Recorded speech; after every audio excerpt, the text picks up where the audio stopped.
Hello, this is Dr. Sunil Kumar and an ENT specialist and Kamini Hospital, Swara Hospital, Vijayawada.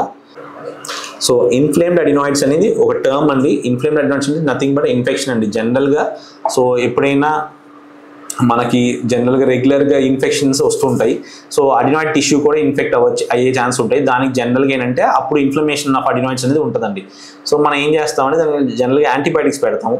Antibiotics nasal డౌషింగ్ అని చెప్పినట్టు and steroid sprays పెడతామండి. పిల్లల్లో steroids వాడవచ్చా అంటే very minimal dosage ఉంటుందండి. కరెక్ట్గా ఎలా ఒక డాక్టర్గా మాకు ఎప్పుడు వాడాలని ఐడియా ఉంటుందండి. సో నైట్ టైం ఒక పూట ఒకసారి స్ప్రే చేస్తే అండ్ వెరీ లెస్ డోసేజ్ ఉంటుందండి. ఆ స్ప్రే వాడుతుంటే డెఫినెట్గా ఇంప్రూవ్మెంట్ అనేది అవుతుంటుంది. సో ఆ ఇన్ఫ్లమేషన్ తగ్గించుకోవచ్చండి.